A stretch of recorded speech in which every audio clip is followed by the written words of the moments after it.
Welcome back to All Access. I'm Harvey here with two-time All-American center Jack Allen from Michigan State. So I hear that you're trying to make it on the Saints team. Can you kind of tell me a little bit how that process has gone for you? Yeah, I signed as an undrafted free agent, and technically right now I am on the team, but camp's coming up and we start this next week. The rookies come in a week early from the veterans, and I'm with the twos right now at center, and I'm just gonna have to go through camp and see how I do. Obviously, going into this whole process, you were projected to go in the second or third round. That kind of didn't happen. Can you tell me about your first initial reaction when you figured out that you might have to go a little different route in order to reach your dream? Yeah, obviously it wasn't how I wanted it to go, but I don't know, that's life, that's how things happen. I've got to deal with it and just kind of playing the hand I'm dealt and making the best out of my situation, and I'm just glad that I had the opportunity to keep playing football. When you talk about your situation, can you kind of tell me what the process was like deciding to go with the Saints as a free agent? Well, before the draft is over, like there's probably 5 to 10 picks left, and I started getting phone calls from teams and from coaches and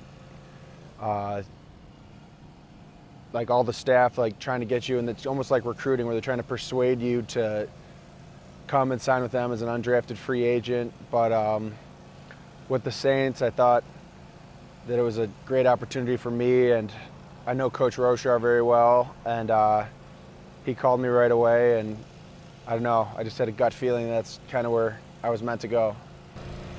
So people like Mark D'Antonio have said that this is the best situation for you so far. Can you kind of explain your relationship with Coach Roshar? Coach Roshar recruited me in high school. He was the O-line coach when he was recruiting me out of high school, and then when I did commit here and come here, he became the offensive coordinator. So I've always had a pretty good relationship with him, and he's a great guy and a great coach. Growing up, I saw a picture of you on Facebook from your 5th grade yearbook saying that your dream job was to play in the NFL. What have you done your whole entire life to kind of get you ready for this dream? I would say the biggest thing is probably just work. My parents have instilled hard work in me and my brothers, and I don't know, back then that's kind of what I wanted to do, and pretty much since then my life's pretty much been dedicated to sports, where it's every weekend I was either going to a baseball tournament, a wrestling tournament, a football game, something like that, but that's just kind of how my family is. We're very sports oriented. So you talk about your family, talk about them being sports oriented. You have 2 younger brothers that play here at Michigan State, Matt, who's a freshman that just got here, and then Brian, who's played here. Matt plays yet, but he's here on campus. So. Well, Matt is here, he will play, and Brian played on the same team with you. Can you talk about growing up with them and how it has been playing football with them your whole entire life? Yeah, just even playing sports with them. When Brian was my wrestling partner in high school, actually, but it's just been very competitive. We're very competitive people, and I don't know, my dad will roll his eyes and tell you if you ask him, but everything's a competition, and I think my parents are kind of tired of it, so. Put a lot of holes in the drywall growing up, wrestling and playing football in the house? Lots of roughhousing. That's kind of how we dealt with our emotions, I would say, as kids and stuff like that, but looking back on it, I don't think my dad's as angry now as he was when he had to get it all fixed, but he'll get over it eventually. You were state champion in wrestling Yes. in high school. Your brother Brian was a state champion in wrestling in high school, and now Matt just got that this past year. Do you think you were a role model in all of that for your younger brothers growing up? I think so. I don't know, you probably have to ask them, but I don't know, we're, like you said, we're very competitive with each other, but at the same time, we do love each other a lot and care for each other, and that's part of it. Your parents, they went to every single game, home or away, when you were in college for you. Can you kind of talk about the influence that they've had on your football career, and even when you've gotten down in the dumps, they've been there for you the whole entire way? Yeah, my family's been there every game, and like even when I was a redshirt freshman, I wasn't playing, and I'd tell them like, hey, don't come, like don't waste the time driving or coming up here, and they came to everything regardless of how good or bad I played, and it just helped me out, because I don't know, after a game sometimes when you play bad you're a little down in the dumps or whatever, but they're there, and once you see them and go out to dinner, you kind of just forget about it and remember that it's just a game. Okay, so you just got back from the Saints camp, mini rookie camp in June, and you guys had OTAs and everything. Can you kind of talk about that experience? What has it been like so far? OTAs and stuff like that, it's very similar to like spring ball in college. But the thing in the pros is you don't wear shoulder pads, you're just wearing a helmet and a jersey. So the guys are really, really good, really, really big.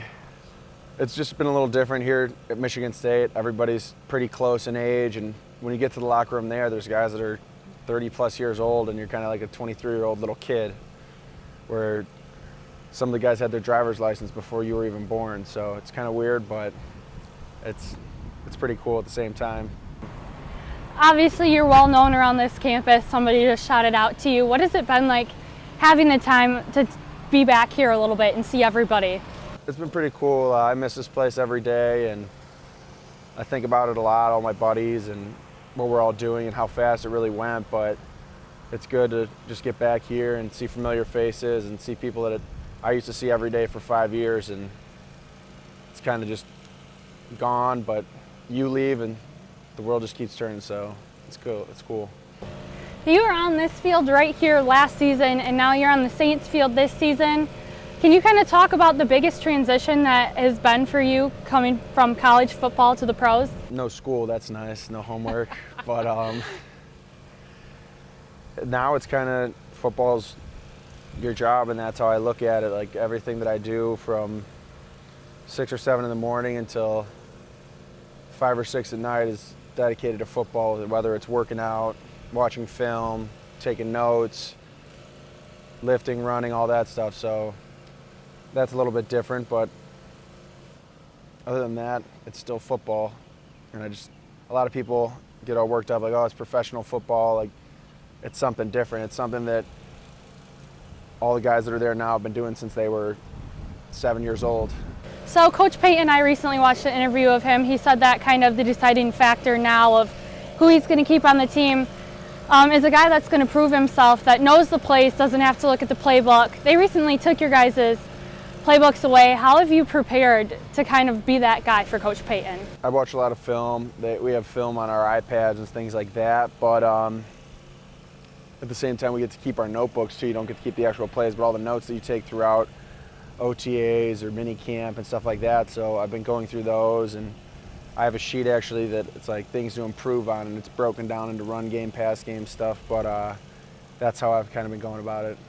Okay, and what is your favorite part of getting the experience to kind of play with the Saints so far? It's been awesome. A lot of people, or a lot of little kids I should say, dream about playing professional football, and I don't know, it really still hasn't hit me yet that I'm doing it, and it's just a surreal experience that, to be honest, when I was in 5th grade, I didn't know if I'd ever get there, so it's kind of cool. Now, you came back from camp a month ago. Some people think about it as you getting time off, but knowing you're a hard-working person, what have you been using this time for? Well, I've just been using this time to get stronger, get in better shape. I've been doing a lot of football, like drill work for my technique, and really, they say off time, but it just means no time in the building, but I'm doing very similar things. And you go back a week from today. What's in store for you when you get back to the Saints? When you get there, we got to complete our running test within 24 hours. So I'll have to do that, and then the rookies actually come back a week early, so we'll be there with the rookies getting ready for camp and things like that. So I'm excited. It's going to be an awesome experience to go through an NFL camp, and I'm looking forward to it. Okay, well, I'm Harvey. This is Jack Allen. Thank you so much for joining me today, and we'll have more sports for you after the break.